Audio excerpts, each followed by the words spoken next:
on ne peut pas demeurer dedans. On ne peut pas, en fait, se dire, je suis hypersensible, c'est normal que je ressente ça. Donc,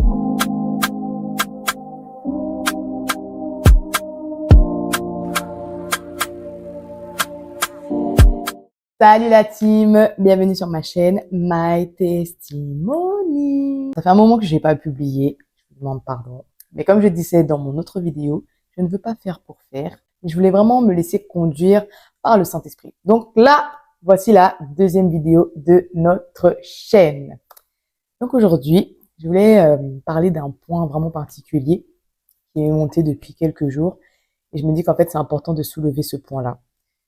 L'une des caractéristiques chez nous, les hypersensibles, c'est le côté où on peut vite être blessé. Alors maintenant, c'est là où je voulais vraiment mettre la lumière sur ce point-là. C'est-à-dire que on va plus être blessé par les gens qu'on aime que les autres. Alors, certains vont me dire, ouais, mais ça c'est normal, c'est chez tout le monde, quand tu es proche de quelqu'un, ben ça te touche plus que les autres. Sauf qu'en fait, il y a une particularité. C'est-à-dire que, et je prends mon exemple vraiment, tout le monde n'est pas sur au même niveau. Donc c'est pas qu'il y a une préférence entre les gens, pas du tout. Mais c'est vrai que selon l'affinité, ou même des fois c'est juste indescriptible. Je sais qu'il y a des gens dans mon entourage, si vous me demandez pourquoi je les aime comme je les aime, même moi je ne saurais pas vous expliquer. En tout cas, la réalité, c'est ça. On aime tout le monde parce qu'on est en Christ. Mais il y a des personnes, voilà, tu vas leur dire bonjour, tu vas échanger avec eux, voilà, mais ce ne sont pas forcément tes amis, voilà. Ensuite, il y a l'autre catégorie, où ça, c'est des gens proches. Tu sais que voilà, tu peux faire des sorties avec eux, tu peux, voilà, c'est des gars, ok. Et il y a ces gens-là, cette catégorie, c'est d'eux que je parle. Ces gens-là, ils ont cette faculté de pouvoir te mettre dans un état, même toi, tu te dis, en fait, je comprends pas réellement. Et c'est là, en fait, le travail. C'est vraiment là le travail. C'est-à-dire que ça va être des sentiments, des fois de doute. Moi, je remarque le moindre petit changement. Même dans les messages, si je vois que ça va pas parler comme d'habitude, ça va me faire réfléchir. Ok, mais qu'est-ce qui se passe? Pourquoi t'as pas parlé comme d'habitude? D'habitude, tu aurais dit ça comme ça, sur ce ton-là. T'as répondu sèchement, t'as rajouté un point, des détails que des fois les gens ne voient pas, mais nous, on les voit, ces détails-là, on va dire. Non, non, non, non. Ça va beaucoup nous toucher, beaucoup trop, parce que c'est des personnes qu'on aime. Ce sont ces personnes, voilà, amour inexplicable.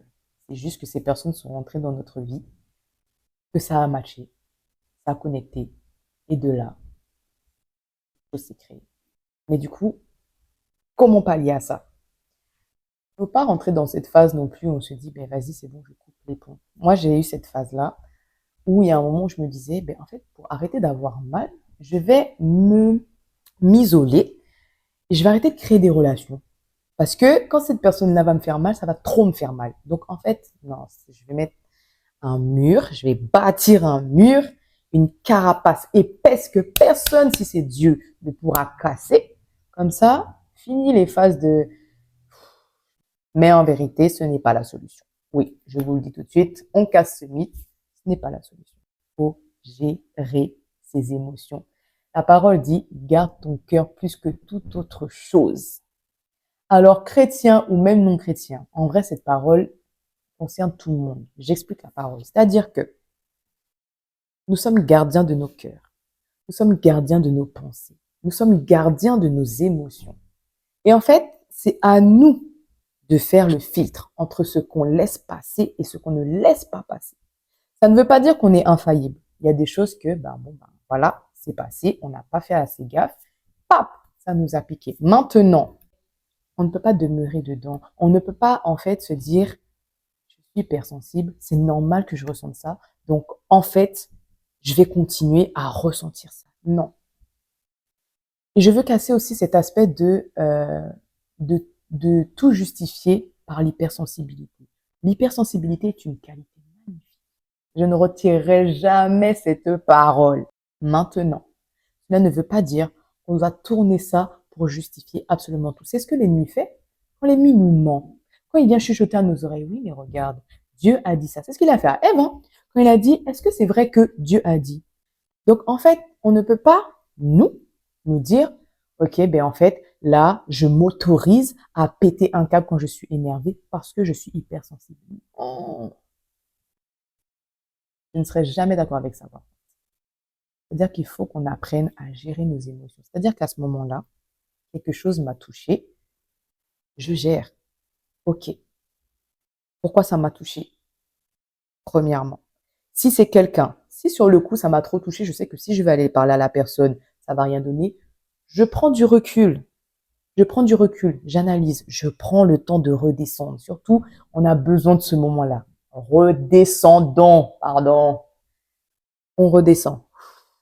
Si on est trop triste, pareil, on prend le temps de redescendre. On prend le temps de se reconnecter. On prend le temps de se recentrer. Une fois que ça y est, on va voir la personne. Il faut vocaliser. Soit la personne n'a pas fait exprès, ça se règle dans 5 minutes. Soit, bon, bah, oui, il faut se dire, on vit dans un monde où il y a des gens, des fois, qui vous veulent volontairement du mal. Bon, bah, soit la personne l'a fait exprès. Maintenant, ça veut pas dire que toi, tu dois rester, ah, t'as fait exprès. Ok, il n'y a pas de souci. Dans ce cas-là, je préfère que toi et moi, on se sépare. Pour mon bien-être personnel. Je suis triste. Je ne peux pas demeurer dans la tristesse. Je peux pas rester plongée dedans en me disant, ouais, mais je suis hypersensible, donc c'est normal que je demeure de... Non, ah papa, c'est pas ce que dit la parole, pardon. Ce n'est pas ce que dit la parole. En fait, c'est là où je disais que on va maintenant parler de comment associer ce caractère hypersensible à la parole. On ne peut pas continuer à demeurer dans des mensonges. Je suis hypersensible, donc ça justifie que... Non, non. Il n'y a rien qui ne justifiera jamais les mauvaises décisions que l'on peut prendre, les mauvais choix que l'on peut faire, les réactions que l'on peut avoir. Jamais. Il faut savoir gérer ses émotions, gérer son âme. L'hypersensibilité, Dieu l'utilise pour sa gloire. Mais quand on fait tout ça, c'est pas sa gloire, ça. Hein. Ah non, quand on se met en colère c'est pas la gloire de Dieu. La parole même dit que le soleil ne se couche pas sur cette colère.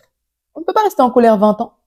Quand on ne gère pas ses émotions, c'est pas le fruit de l'esprit. Le fruit de l'esprit, c'est la paix, c'est la patience, c'est la bénignité, c'est toutes ces choses. La colère ne fait pas partie du fruit de l'esprit. Je ne l'ai pas vu en tout cas. La tristesse non plus, l'amertume non plus, et tout ça. Donc, c'est là où c'est important de dire là, en fait, faut que j'apprenne à gérer. Faut que j'apprenne à me centrer. Faut que j'apprenne à relativiser. Je vais vous partager un témoignage de ma vie. Avant, j'avais un problème de colère. Ah, pardon. Un problème de colère, t'as peur. Vraiment. C'est-à-dire que je sais même plus vraiment comment, enfin, depuis quand, en tout cas, ça s'est rentré parce que j'ai pas toujours été comme ça. Quand j'étais petite, vraiment, j'avais pas eu ce souci. Mais c'est vers le collège ou peut-être fin primaire. Bon, en tout cas, que ça a commencé, en tout cas, à rentrer. Jusqu'à 2022 ou 2023. Donc, pour vous dire que ça fait pas longtemps, on est en 2025. Problème de colère. Et ça veut dire que j'encaissais, et quand c'était trop, une bombe. Voilà. Donc je me battais, je répondais, je parlais mal. Mais le pire, c'est quand je ne disais rien. En vrai, c'était ça le pire. C'est-à-dire que quand tu fais quelque chose, je te regarde, je ne te dis rien. C'est là où les gens savaient que... Parce que c'est-à-dire qu'après, dès que dans ma tête, je suis en train de réfléchir à ce que je vais te faire. Et quand je reviens vers toi, c'est pas en douceur. Donc ça, là, c'était un point vraiment... En tout cas, au problème de colère. En plus de ça, je ne savais même pas que j'étais hypersensible. Donc, pour vous dire que moi-même, des fois, une fois que j'avais explosé, j'étais en mode, mais en fait, j'aurais pu ne pas exploser, en fait. J'aurais pu mieux gérer. Mais sur le coup, pardon, moi, c'était que la colère c'est grave. Et en fait, quand j'ai travaillé à ma restauration, je me suis dit, en fait, ça, là, la colère, là, je peux pas. Je me suis battue plusieurs fois avec l'une de mes sœurs en Christ, ma gossure, là, miséricorde. Même là, je me suis dit, mais en fait, là, ça va plus. Tu peux pas faire ça. Genre, ça y est, t'es bien revenu à Christ. Là, tu vas te battre avec ta sœur.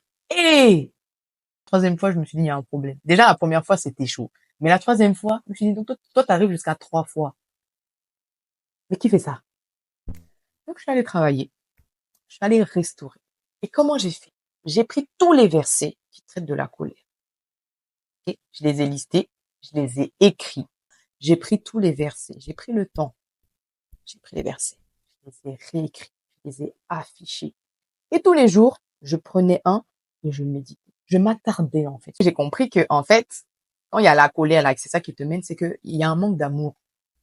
Donc, en fait, ça va ensemble. Donc, j'ai médité et, donc, sur la colère, ce que Dieu dit par rapport à la colère, et sur l'amour. J'ai proclamé. Maintenant, c'est les actes. Et c'est là où c'était le plus dur. C'est-à-dire que après, c'était vraiment mettre en pratique. Et en plus, quand l'ennemi voit que tu es en train de travailler, bien sûr qu'il va t'envoyer plein de trucs subitement. Tu te dis, mais je comprends pas. On dirait que tout le monde s'est passé le mot pour venir m'énerver. Mais attends, quand tu as un exercice là à l'école, après, faut le contrôle, hein. Faut aller valider les acquis. Je me suis dit, OK, il n'y a pas de souci, j'ai compris. Donc, au début, c'était dur. C'est-à-dire qu'au début, je serrais les dents. C'est-à-dire que je parlais pas, hein. Je serrais les dents. C'était là, alors là. Et je me retirais. J'allais dans le lieu secret. Et là, je me déchargeais sur Dieu. Je dis, alors là, Seigneur. Non, là, vraiment, j'ai envie de, voilà. Donc, c'est-à-dire que ce que j'avais, je ne déchargeais pas sur le frère, la sœur, la personne, machin. Je gardais, je me disais, oh, tiens-toi, et j'allais tout décharger au pied de Dieu. En plus, il le dit, hein, venez à moi, vous tous qui êtes fatigués et chargés. Le chargé, là, on le prend pas assez. Fatigué et chargé, et je vous donnerai du repos. Donc moi, là, je prenais toute la charge. J'allais au pied de Dieu. Je dis, Seigneur, non. Alors là, non. Franchement, si c'est pas toi qui me tiens, là. Et ça a duré des semaines, des semaines. Jusqu'à ce qu'en fait, petit à petit, je me rends compte que, ça me touche moins. Alors, c'est un processus. Je tiens à le rappeler. La marche avec Dieu, c'est un processus. Pouvoir le travailler et vraiment travailler toutes ces choses, c'est un processus. Donc, petit à petit, moins de colère, moins de colère. Ça me touche moins. J'ai moins envie de te répondre. J'ai moins envie de te taper. Jusqu'au moment où je suis arrivée au point où je ne réagissais même plus. Pas en mode indifférente. Je sens que tu es énervé, ce n'est pas grave, je vais te laisser tranquillement redescendre. Waouh! Le changement! My God! Donc vraiment, je rends grâce à Dieu. Vous voyez? C'est aussi à la même période, du coup, que j'ai compris que j'étais hypersensible. Donc là, à ce moment-là, j'aurais pu, en fait, me dire, ah, mais voilà, ça explique pourquoi depuis toutes ces années, je suis en colère. Donc, du coup, je dois laisser ça s'exprimer. Non, non. Non. Là, plutôt, je me suis dit, d'accord. Ça explique effectivement les excès. Mais maintenant, ça veut dire que je dois travailler encore plus. Voilà quelle était ma pensée. C'est pas en mode, OK, ça justifie, donc j'ai le droit. Non, c'était OK. C'est vrai que ça explique les excès de colère que j'ai pu avoir. Les moments où vraiment j'ai pété un câble, même moi, j'avais peur de moi-même. Mais maintenant, ça me montre là où je dois travailler et comment je dois travailler. Parce que du coup, on ne travaille pas de la même manière que ceux qui ne sont pas hypersensibles. Et vous, personnes non hypersensibles, ayez compassion de nous. Vraiment. Faut avoir compassion de nous. Parce que c'est éprouvant, hein? C'est éprouvant. Faut nous accompagner, faut nous supporter. Mais dans tous les cas, vous allez voir les fruits. C'est ce que je voulais partager avec vous. C'est ce que j'avais à cœur, en fait, de partager depuis plusieurs jours. Mais je pense que si c'est ce soir-là que je fais la vidéo, c'est parce que avant, ça ne serait pas sorti comme ça. J'ai été blessée par certains comportements. Enfin, j'ai été touchée, en tout cas, par certains comportements. Le Seigneur m'a ramené à ça. En me disant, mais en fait, tu peux expliquer cette partie-là. Mais pas comme tu pensais avec ta chair et tes émotions. Prends le temps. C'est-à-dire qu'effectivement, c'est un sujet que je dois amener. Mais je ne dois pas l'amener avec ma chair. Là, je vous fais les vidéos sur l'hypersensibilité, mais je ne suis pas encore arrivée, en fait. C'est-à-dire que par la grâce de Dieu, il y a beaucoup de choses que j'ai pu comprendre, m'a permis de comprendre. Mais il y a aussi d'autres choses que je continue à expérimenter, que je continue à découvrir. Et en fait, c'est comme si, en vrai, je fais mon voyage avec vous. Vous êtes vraiment des personnes merveilleuses et moi, j'ai hâte d'avoir une pluie de témoignages de personnes qui vont me dire, ouais, voilà, maintenant, je suis comme ça, gloire à Dieu. Enfin, voilà. En tout cas, plein de gros bisous. Mouah. Beaucoup de gros bisous, beaucoup d'encouragement, beaucoup de persévérance. Et je veux prendre le temps de prier pour vous. Là où tu es, je vais t'inviter vraiment à fermer les yeux, à disposer ton cœur. Seigneur, nous te rendons grâce. Merci pour ce moment que nous avons partagé ensemble. Merci pour ce que tu as fait. Merci pour les cœurs que tu as touchés. Merci pour les réponses que tu as apportées, parce qu'assurément, c'est toi qui as fait au travers de cette vidéo, même si c'est sur une plateforme, même si c'est au travers d'un écran, mais papa, ta main n'est pas trop courte pour agir. Et nous croyons vraiment que tu le fais. Nous croyons vraiment que tu agis, parce que tu dis que si nous croyons, nous verrons ta gloire. Alors nous le croyons, papa. Merci vraiment pour tous ces hypersensibles que tu élèves, ces hypersensibles qui vont commencer à faire la paix avec leurs émotions, la paix avec leurs sentiments, la paix avec qui ils sont et ce que tu as déposé en eux. Merci pour les non hypersensibles qui eux aussi nous permettent de grandir, qui eux aussi nous accompagnent dans notre développement, et pour ceux qui vont continuer à nous accompagner et à nous aider, à nous épauler. Père, nous te rendons grâce pour tout ce que tu fais. Merci, papa, vraiment du cœur que tu. Merci pour toutes les personnes que tu touches au travers de cette plateforme. Merci, Seigneur, pour tout ce que tu fais. Dans le précieux et excellent nom de Jésus. Amen.